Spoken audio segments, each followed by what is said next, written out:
Polemik larangan penjualan iPhone 16 di Indonesia terus berlanjut. Langkah tegas pemerintah Prabowo Subianto yang menuntut peningkatan tingkat kandungan dalam negeri atau TKDN dan investasi tampaknya berbuah manis.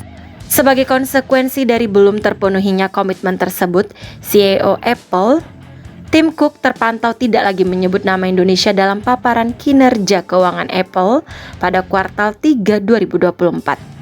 Hal ini mengindikasikan bahwa Apple tengah menghadapi tekanan yang cukup signifikan akibat kebijakan pemerintah Indonesia.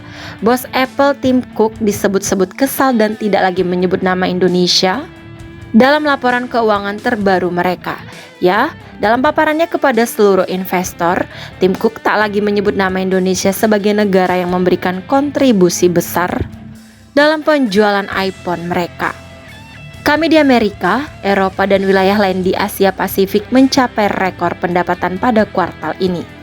Amerika Serikat, Brazil, Meksiko, Prancis, UK, Korea, Malaysia, Thailand, Arab Saudi, dan Uni Emirat Arab, kata Tim Cook tanpa menyebut nama Indonesia sebagai salah satu negara yang menyumbang penjualan iPhone pada laporan kinerja keuangan mereka pada akhir Oktober 2024 lalu. Padahal, pada kuartal sebelumnya yakni 1 dan 2 2024, dirinya menyebut nama Indonesia sebagai salah satu pasar yang sangat potensial bagi Apple.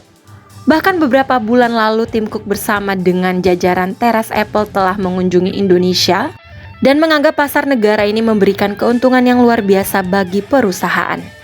Kementerian Perindustrian atau Kemenperin menegaskan produk telepon genggam terbaru Apple yakni iPhone 16 tidak boleh diperjualbelikan di pasar Indonesia. Menteri Perindustrian Agus Gumiwang Kartasasmita menyatakan belum diberikannya izin penjualan produk telepon pintar tersebut karena Apple hingga saat ini belum memenuhi komitmennya untuk merealisasikan investasi di Indonesia. Untuk mendapatkan izin penjualan, disampaikan Menperin perusahaan terkemuka Apple mesti merealisasikan sisa komitmen investasi di Indonesia yang sebesar 240 miliar rupiah dari total 1,71 triliun rupiah. Dengan ketegasan pemerintah Indonesia di bawah pemerintahan Prabowo Subianto, kini perusahaan raksasa asal Amerika tersebut pun kini mulai melempem. Perusahaan teknologi asal Amerika Serikat tersebut menaikkan tawaran investasi senilai 100 juta dolar Amerika Serikat atau sekitar 1,58 triliun rupiah di Indonesia selama 2 tahun.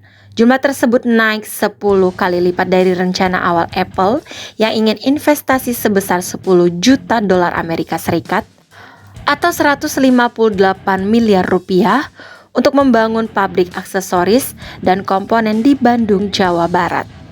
Tawaran investasi dari Apple tentu tidak cuma-cuma. Ini bisa dibaca sebagai upaya lobi Apple untuk memuluskan iPhone 16 masuk ke pasar lokal.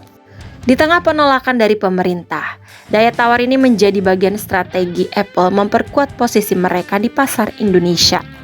Kemenperin sudah menerima proposal Apple tertanggal 18 November 2024 terkait investasi 100 juta dolar Amerika Serikat pada tanggal 19 November 2024. Tentunya kami mengapresiasi niat Apple dalam proposal tersebut, kata juru bicara Kemenperin, Febri Henry Anthony Arif. Kendati demikian, Kemenperin tetap menagih janji Apple yang ingin berinvestasi untuk memenuhi aturan tingkat komponen dalam negeri atau TKDN. Nilai investasi yang telah disepakati Apple dengan Indonesia sebesar 1,7 triliun rupiah. Namun hingga saat ini Apple baru memenuhi sekitar 1,4 triliun rupiah dari total investasi sehingga masih terdapat gap sekitar 300 miliar rupiah. Pak Agus menyebut untuk ukuran perusahaan sebesar Apple, jumlah tersebut tergolong kecil, apalagi total penjualan produk handphone dan komputer genggam serta tablet atau HKT oleh Apple di Indonesia pada 2023 lebih dari 30 triliun rupiah. Maka itu Kemenperin memberikan 3 syarat kepada produsen iPhone tersebut, antara lain mewajibkan Apple mendirikan divisi penelitian dan pengembangan atau R&D di Indonesia. Skala pendirian divisi R&D ini akan jauh berbeda dengan Apple Academy.